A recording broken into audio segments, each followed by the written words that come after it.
Welcome back. आज हम लोग पढ़ेंगे डाइजेशन एंड एब्जॉर्प्शन के इंपॉर्टेंट क्वेश्चंस जो हमने देखा एनटीए टेस्ट सीरीज में आए हैं फ्रॉम 31 टू 41। एनसीईआरटी एग्जाम्पलर के कुछ क्वेश्चंस एंड एनसीईआरटी में जो मेंशन एमसीक्यूज हैं उनको हम सॉल्व करेंगे। सो स्टार्ट करते हैं अपना first question. Mucus secreted by goblet cells combined with bicarbonate ions maintain the alkaline medium of intestine. The source of bicarbonate ion is, अब देखते हैं इसमें क्या होगा हमारा option, intestinal mucosa, gall bladder, pancreas या ब्रूनर्स ग्लैंड। सो बच्चों कहाँ से बाइकार्बोनेट आयंस निकलते हैं, थोड़ा सा हिंट देती हूँ। एक हार्मोन है जिसका नाम है सिक्रेटिन, वो रिलीज करवाता है बाइकार्बोनेट आयंस और सिक्रेटिन हमारा किस पे एक्ट करता है, पैनक्रियाज पे। तो यहाँ पर करेक्ट आंसर है हमारे पास पैनक्रियाज। और कौन सा हार्मोन रिस्पॉन्सिबल है, आप ध्यान रखेंगे, सिक्रेटिन। नेक्स्ट क्वेश्चन की तरफ प्रोसीड करते हैं।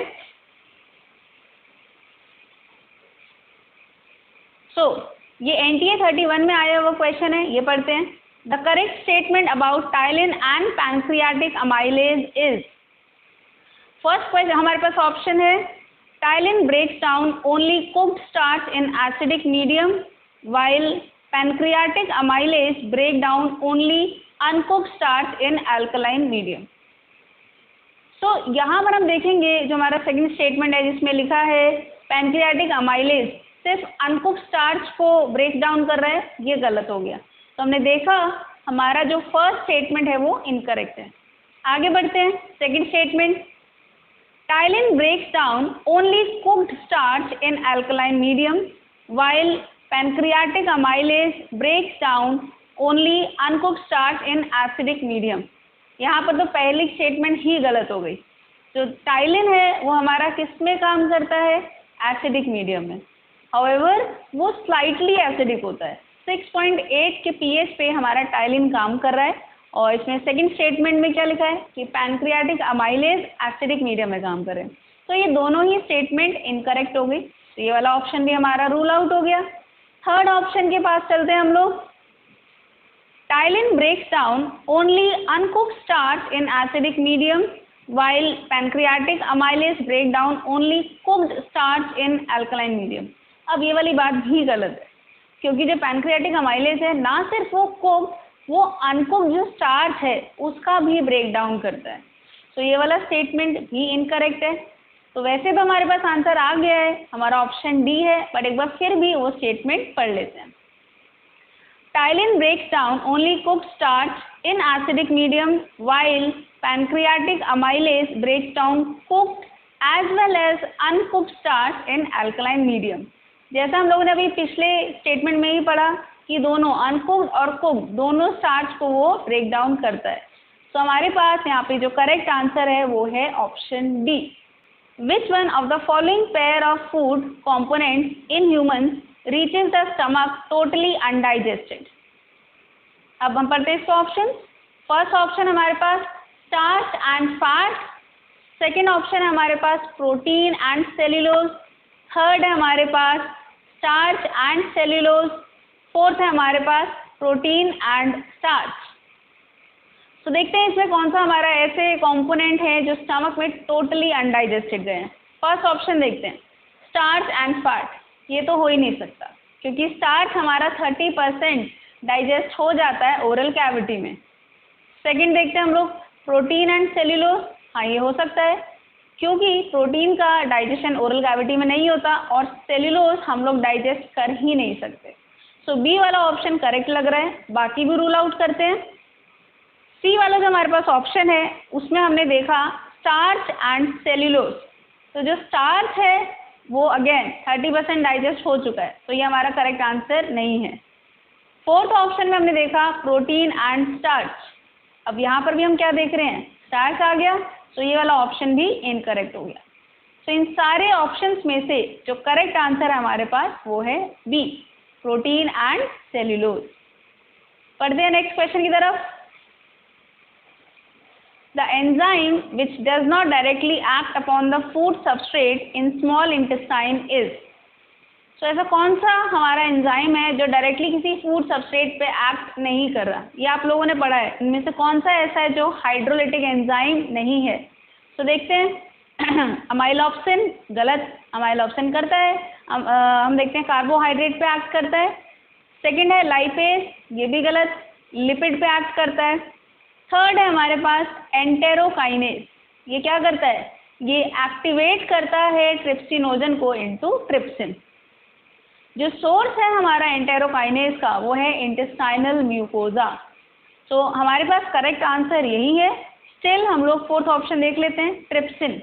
ट्रिप्सिन प्रोटीन का ब्रेक डाउन करता है, तो यहाँ पर हमारे पास करेक्ट आंसर है सी। बढ़ते हैं नेक्स्ट क्वेश्चन, हमारा question number 5। Anxiety and eating spicy food together in an otherwise normal human may lead to. ये वाली चीज़ हम लोगों ने पढ़ी हुई है डाइजेशन में, एंजाइटी के टाइम पे या स्पाइसी फूड खाने से कौन सी डिजीज हो सकती है। तो देखते हैं, फर्स्ट इंडाइजेशन। NTA 33 में जो क्वेश्चन आया है बहुत ही सिंपल सा NCERT का ये क्वेश्चन है, NCERT की लाइन में से ही। फर्स्ट इंडाइजेशन, और वही हमारा करेक्ट आंसर है। सेकंड देखते हैं जॉन्डिस। जॉन्डिस में क्या था, बिलिरुबिन का एक्यूमुलेशन हो जाता है, तो इसमें एंजाइटी का कोई खास रोल नहीं है। थर्ड आता है डायरिया। डायरिया में हमने देखा था फूड का एब्जॉर्प्शन नहीं हो रहा है, again it has nothing to do with anxiety. Fourth आता है वॉमिटिंग। वॉमिटिंग में भी हम देखेंगे एंजाइटी का ऐसा रोल नहीं है, तो हम देखेंगे करेक्ट आंसर हमारे पास है indigestion, which is option first. बढ़ते हैं क्वेश्चन नंबर 6 की तरफ। Glucose in lumen of gut is absorbed. अब देखते हैं ग्लूकोज कैसे एब्जॉर्ब होता है हमारे गट में। First, mainly by active absorption and some by passive diffusion. ये वाली बात काफ़ी हद तक सही है, हमने पढ़ा हुआ है कि ग्लूकोज का मेनली जो एब्जॉर्प्शन होता है वो एक्टिव ट्रांसपोर्ट होता है, लेकिन ऐसा नहीं कि पूरा ही एक्टिव हो रहा है, कुछ अमाउंट पैसिवली भी जाता है। तो वैसे तो हमारा आंसर ये सही है, बाकी ऑप्शंस भी रूल आउट करते हैं। So mainly by passive absorption and some by active absorption, ये वाली बात गलत हो गई, मेनली पैसिवली नहीं होता वो। थर्ड आता है ओनली बाय एक्टिव एब्जॉर्प्शन, ये भी गलत। फोर्थ है हमारे पास ओनली बाय पैसिव एब्जॉर्प्शन, ये वाला ऑप्शन भी गलत है। सो हमारे पास जो करेक्ट आंसर है वो है ऑप्शन ए, जिसमें हमने देखा कि मैक्सिमम ये एक्टिवली एब्जॉर्ब हो रहा है, बहुत थोड़ा सा अमाउंट हम देखते हैं पैसिवली एब्जॉर्ब होता है। बढ़ते हैं क्वेश्चन नंबर 7 की तरफ। Which of the following enzymes is found in pancreatic juice? तो इसमें ऑप्शन है न्यूक्लियस, यही हमारा आंसर सही है, न्यूक्लियस ही पाया जाता है पैनक्रियाटिक जूस में। एंटेरोकाइनेज जो हमारा सेकंड ऑप्शन है, अमीनोपेप्टाइडेज जो थर्ड है, और फोर्थ ऑप्शन हमारा डाइपेप्टाइडेज, ये सारे हमारा कंपोनेंट है इंटेस्टाइनल जूस के। तो ये हमारा पैनक्रियाज में नहीं मिल रहा, सो करेक्ट आंसर है हमारे पास फर्स्ट। बढ़ते हैं क्वेश्चन नंबर 8 की तरफ। So given below are the steps involved in process of digestion of food. Arrange them in proper sequence and select the correct option from the codes given below. So इसमें क्या चीज़ सबसे पहले होगी, ये 5 आपके पास option दिए हुए हैं। So सबसे पहले क्या होना चाहिए, mastication of food and formation of bolus. सही बात है, सबसे पहले हम खाने को क्या करते हैं, उसको मैकेनिकल डाइजेशन, जिसको हमने क्या बोला था मास्टिकेशन, वो होगा और फिर वो बोलस बन जाएगा। बोलस बनने के बाद, बोलस कैसे बना, जब वो सलाइवा के साथ मिक्स हो गया, अब उसको हम क्या करते हैं, स्वॉलो करते हैं, और स्वॉलो करने वाले प्रोसेस को हम कहते हैं डेग्लूटिशन। सो यहाँ पे हम देखें हमारे पास फर्स्ट होना चाहिए फर्स्ट, फिर आता है हमारे पास डेग्लूटिशन मतलब कि थर्ड, फिर देखते हैं क्या होता है। डेग्लूटिशन हुआ, स्टमक में पहुँचा, उसके बाद वो कहाँ जाएगा, हमारा स्टमक में जब पहुँचा तो वो क्या बन जाता है, काइम। तो इस तरीके से हमारा अब इसमें आएगा second option which is production of chyme. Chyme के बाद वो हमारा पहुंचता है कहाँ पर, स्मॉल इंटेस्टाइन में, तो वो हमारा फिफ्थ ऑप्शन हो गया।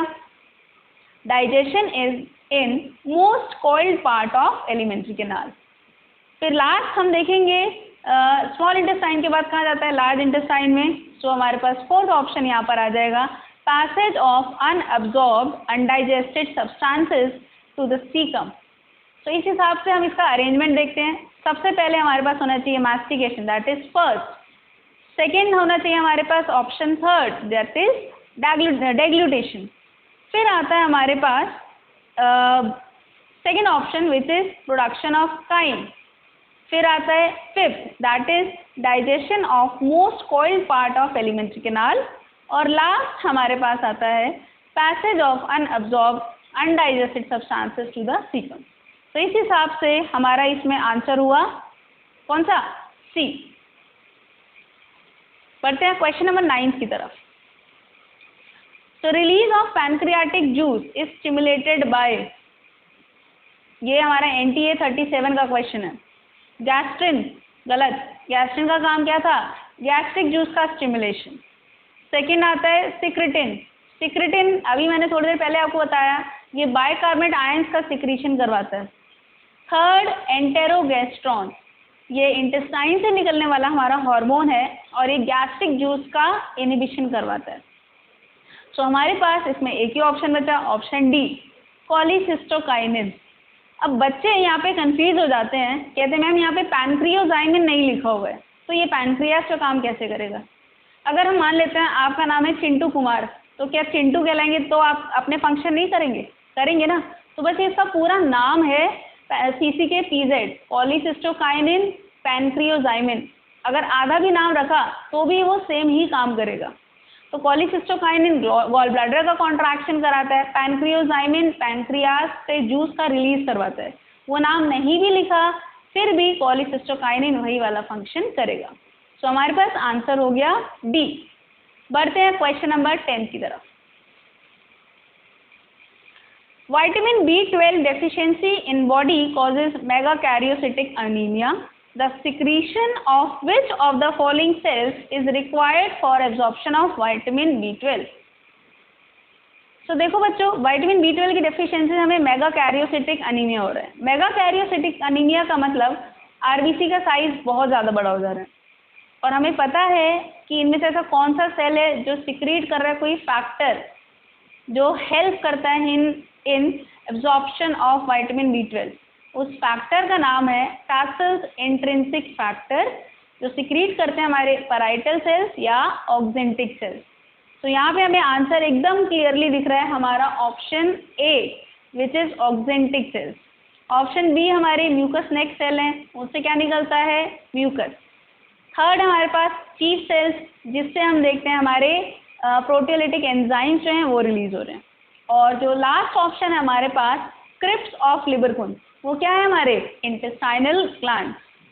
ठीक है, तो इसमें हमारे पास आंसर है ऑप्शन ए, ऑक्जेंटिक सेल्स। बढ़ते हैं क्वेश्चन नंबर 11 की तरफ। Which of the following statement regarding digestive gland is correct. तो देखते हैं इसमें से कौन सा करेक्ट स्टेटमेंट है। फर्स्ट स्टेटमेंट है हमारे पास, saliva is produced mainly by 3 glands in human body। 3 glands नहीं, 3 pair of glands, तो ये यहाँ पे गलत हो गया। सेकंड देखते हैं, liver is situated in abdominal cavity just lateral to diaphragm, नहीं, just below the diaphragm। lateral तो मतलब उसके साइड पे हो गया, उसके नीचे है, तो ये वाला स्टेटमेंट भी गलत हो गया। थर्ड स्टेटमेंट पढ़ते हैं, the common hepatopancreatic duct is guarded by sphincter of Oddi। ये वाली बात सही है। तो हिपैटोपैनक्रियाटिक डक्ट है, उसको हमने देखा था, उसको कौन गार्ड कर रहा था, हमारा sphincter of Oddi. Last option देखते हैं, the exocrine part of pancreas secretes acidic pancreatic juice. ये गलत हो गया, एसिडिक नहीं करता है वो, एल्कलाइन pH होता है। तो हम देखेंगे हमारा इसमें सबसे करेक्ट ऑप्शन है option C. So question number 12, the principal organ involved in absorption of nutrients like glucose, fructose, fatty acid, glycerol and amino acids is। कौन सा होगा प्रिंसिपल ऑर्गन। ये तो एकदम सरकारी क्वेश्चन है, वैसे ही बता सकते हो तुम लोग। स्टमक, स्मॉल इंटेस्टाइन, माउथ या लार्ज इंटेस्टाइन। सो आंसर है इसमें स्मॉल इंटेस्टाइन, वो हमारा प्रिंसिपल ऑर्गन है। सो 13th क्वेश्चन करते हैं discuss. The undigested, unabsorbed substance which enters into cecum of large intestine through ileocecal valve is। क्या चीज़ एंटर करता है हमारा लार्ज इंटेस्टाइन से, मिसल। मिसल क्या होता है भाई, फैट का जब ब्रेक डाउन हो रहा था हमने देखा था, जो फैट ड्रॉपलेट्स बने थे उसको मिसल बोला था। काइल कब बोलते हैं, जब काइलोमाइक्रॉन हमारा एंटर करता है लिम्फ में तो मिल्क की अपीयरेंस आती है। थर्ड है हमारे पास फीसेस, फीसेस जो अनडाइजेस्टेड वेस्ट है, तो ये भी नहीं होगा। फोर्थ ऑप्शन है हमारे पास काइम। सो करेक्ट आंसर है हमारे पास इसमें काइम, ऑप्शन डी। अब बढ़ते हैं question number 14। Select which one is not true of intestinal villi among the following. इसमें से कौन सी बात ऐसी है जो इंटेस्टाइनल विलाई के लिए करेक्ट नहीं है? फर्स्ट, दे पोजेस माइक्रोविलाई, ये वाली बात सही है। Second, they increase the surface area, ये वाली बात भी सही है। Third, they are supplied with capillaries and lacteal vessels, ये वाली बात भी करेक्ट है, उसमें ब्लड कैपिलरीज भी होती हैं और लिम्फ वेसल भी होती है जिसको हम कहते हैं लैक्टील। ठीक है। फोर्थ देखते हैं हम लोग option, they only participate in digestion of part, ये वाली बात गलत हो गई, ये तो पूरे खाने को एब्जॉर्ब कर रहे हैं ना। तो ऑप्शन डी इनकरेक्ट है हमारा, और ध्यान रखना है ये हमारा एनसीईआरटी एग्जाम्पलर का क्वेश्चन है। बढ़ते हैं क्वेश्चन नंबर 15 पर। Hepatopancreatic duct opens into duodenum and carries, hepatopancreatic duct मतलब हिपैटिक सिक्रीशन भी आ रहा है और पैनक्रियास का सिक्रीशन भी आ रहा है, तो देखो वो क्या करेगा। फर्स्ट है हमारे पास ऑप्शन बाइल, ओके, लीवर से आ रहा है। सेकेंड है हमारे पास पैनक्रियाटिक जूस, ये भी करेक्ट है क्योंकि हमारा पैनक्रियास से आ रहा है। बट ये पूछ रहे हैं हिपैटोपैनक्रियाटिक डक्ट, मतलब बाइल और पैनक्रियाटिक जूस दोनों आएगा, तो हमारे पास करेक्ट ऑप्शन है हमारा ऑप्शन सी। ठीक है, so both bile and pancreatic juice. Saliva जो डी ऑप्शन है वो इसमें इनकरेक्ट है। सो 15th का correct answer is option C. बढ़ते हैं 16th क्वेश्चन की तरफ। One of the following is not a common disorder associated with digestive system, तो इसमें से कौन सा ऐसा डिसऑर्डर है जो डाइजेस्टिव सिस्टम से एसोसिएटेड नहीं है? तो देखते हैं। फर्स्ट है हमारे पास टेटनस, यही है हमारा। टेटनस में क्या होता है हम देखते हैं, इतना कंटिन्यूअस प्रोलॉन्ग कॉन्ट्रैक्शन होने लग जाता है स्केलेटल मसल्स का और इसका जो पॉजिटिव एजेंट है वो कौन है? क्लॉस्ट्रीडियम टेटनाई। ठीक है, तो इसमें हमारा डाइजेस्टिव सिस्टम का कोई डिसऑर्डर नहीं है। वेयर एज डायरिया में हमने क्या देखा था? फूड का एब्जॉर्प्शन नहीं हो रहा था। सेकेंड है जॉन्डिस, इसमें हमने देखा था कि लिवर मैल फंक्शन कर रहा है। जो हमारा डी ऑप्शन है जिसका नाम है डाइसेंट्री, डाइसेंट्री बच्चों क्या होती है? एक डिजीज, ये लार्ज इंटेस्टाइन में हम देखते हैं एंटमीबा हिस्टोलिटिका की वजह से होती है, और इससे हम देखते हैं जो स्टूल हैं, जो फीसेस हैं, उसमें बहुत सारा म्यूकस और ब्लड क्लॉट्स भी पास होते हैं। तो डाइसेंट्री भी हमारा डाइजेस्टिव ट्रैक्ट का ही डिजीज हुआ। इसमें कौन सा हम देखेंगे एसोसिएटेड नहीं है डाइजेस्टिव सिस्टम से? तो वो है हमारा ऑप्शन ए, टेटनस। बढ़ते हैं question number 17। A gland not associated with alimentary canal is pancreas, ये तो एसोसिएटेड ग्लैंड है ही। एड्रिनल, ये कतई नहीं है। एड्रिनल ग्लैंड कहाँ पाया जाता है? On superior pole of kidney. तो किडनी में हमने देखा पाया जा रहा है एड्रिनल ग्लैंड, इसका दूर दूर तक कोई एलिमेंट्री कैनाल से कोई रिलेशन नहीं है। लिवर और सलाइवरी ग्लैंड्स ये हमारे एसोसिएटेड होते हैं एलिमेंट्री कैनाल से। ये तीनों ही अपना सिक्रीशन पोर करते हैं किसमें? एलिमेंट्री कैनाल में। सो हमारे पास यहाँ पर जो करेक्ट आंसर है वो है ऑप्शन बी, एड्रिनल ग्लैंड। तो क्वेश्चन नंबर 18 देखते हैं। Dental formula in human beings is, यहाँ पे जब हम ह्यूमन की बात कर रहे हैं, ये हम एडल्ट ह्यूमन की बात कर रहे हैं। सो क्या होता है हमारा dental formula in adult? 2123 upon 2123। यहाँ पे जो फर्स्ट 2 है वो स्टैंड्स फॉर इंसाइजर्स, सेकेंड हमारा कैनाइन है, फिर आता है 2 फॉर प्री मोलर, और लास्ट में जो 3 है स्टैंड फॉर मोलर। तो हम इसको ऐसे भी लिखते हैं 2 1 2 3 अपॉन 2 1 2 3। याद रखना है आपको कि जब भी हम अपना डेंटल फॉर्मूला लिख रहे हैं, ये एक्चुअल में क्या होता है? हाफ अपर jaw upon half lower jaw. ठीक है, तो इस तरीके से हमने निकाल लिया dental formula in human being.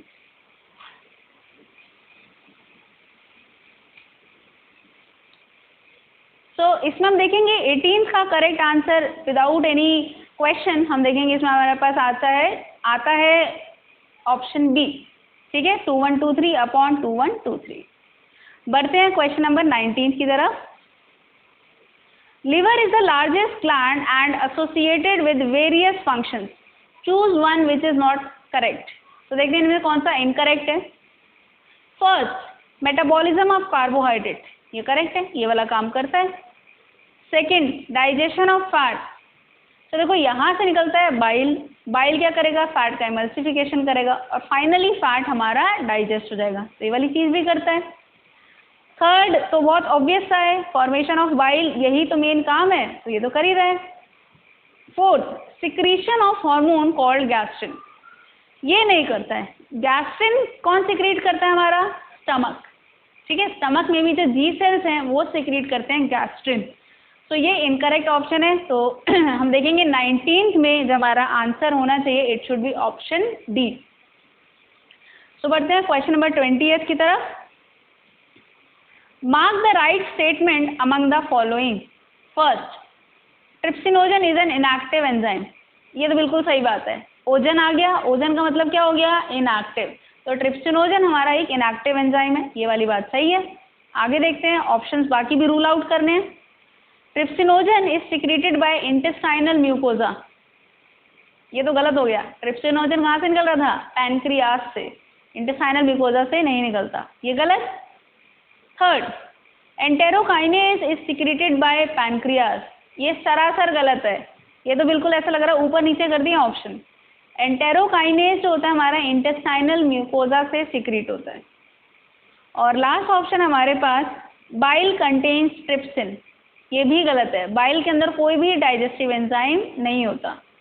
सो हम देखेंगे क्वेश्चन नंबर 20 में जो हमारा करेक्ट आंसर है वो है option A. So coming to question number 21, मैं जरा साइड हो जाती हूँ. Match the column and select the correct options. So column A में लिखा है बायो मैक्रोमोलिक्यूल्स ऑफ फूड, इनके साथ क्या होगा, ए को हम मैच करते हैं फोर्थ वाले ऑप्शन से, कन्वर्टेड इनटू सिंपलर सब्सटेंसेस, ये वाली बात सही है, यही होता है डाइजेशन में. आंसर तो हमारा इसी से निकल के आ गया है, ऑप्शन बी लग रहा है, बट फिर भी हम देखेंगे ह्यूमन डाइजेस्टिव सिस्टम. इसमें हम देखते हैं क्या क्या चीज़ें होती हैं उसमें. इसका आंसर आ रहा है first, alimentary canal and associated glands. फिर देखते हैं सी, स्टमक, स्टमक के लिए हो जाएगा option 5, J shaped bag like structure.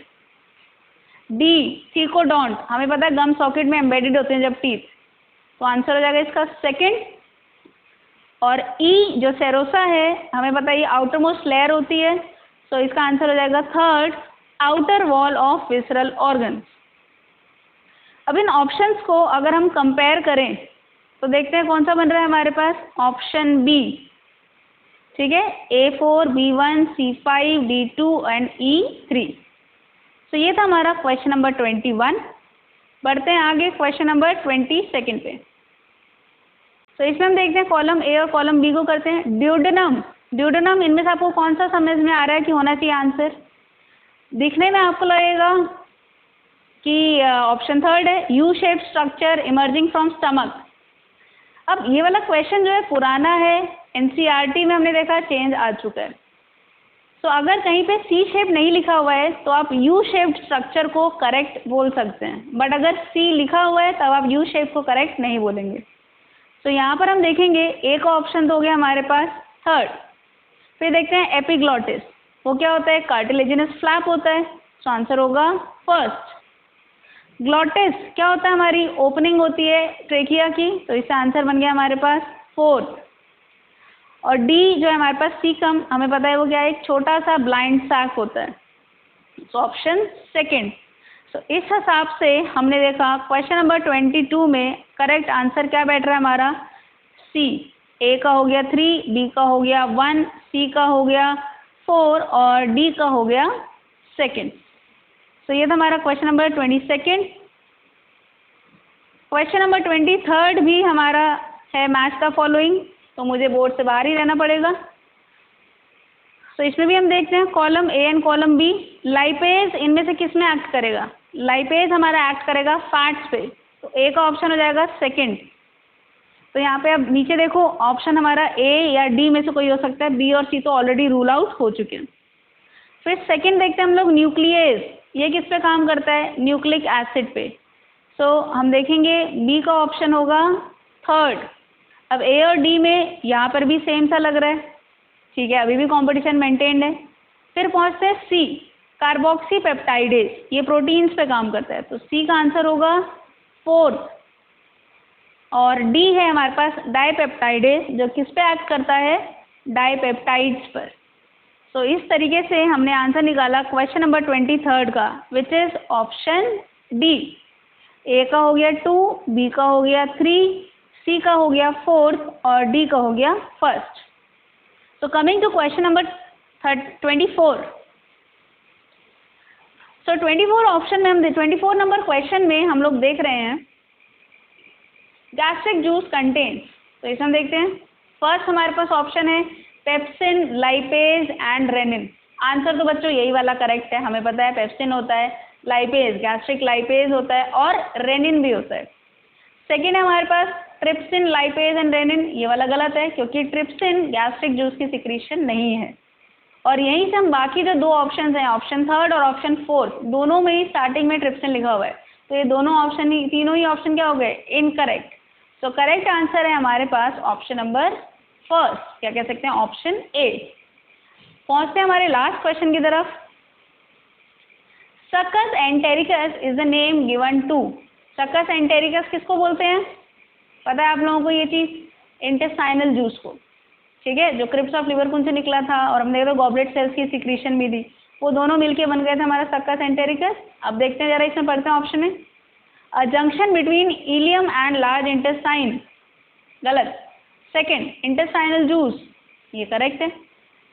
Swelling in gut, ये गलत है भाई, क्यों गलत है, स्वेलिंग मतलब इन्फ्लेमेशन, गट मतलब इंटेस्टाइन की बात कर रहे हैं, तो क्या होगा, गैस्ट्रोएंटराइटिस बोल सकते हैं इस कंडीशन को, तो ये वाला ऑप्शन गलत। और फोर्थ बोला गया अपेंडिक्स, ये भी गलत है। सो हमारे पास इसमें जो करेक्ट आंसर है वो है option B, which is intestinal juice. So आज हम लोगों ने इंपॉर्टेंट क्वेश्चन कर लिए जो एनटीए के टेस्ट सीरीज में भी आए थे, एनसीईआरटी एग्जाम्पलर में भी हैं और एनसीईआरटी में भी हैं। अगर आप ये सारे आंसर्स को बहुत अच्छे से अटेम्प्ट कर पाए हैं तो आप समझ लीजिए आपका डाइजेशन एंड एब्जॉर्प्शन चैप्टर बहुत अच्छे से प्रिपेयर्ड है एनसीईआरटी से भी। सो आज के लिए इतना ही वाइंड अप करते हैं, जल्दी मिलते हैं नेक्स्ट क्लास में। Thank you everybody. अच्छी लगी अगर आपको वीडियो तो जल्दी से इसको सब्सक्राइब करिए मेरे चैनल को। Thank you.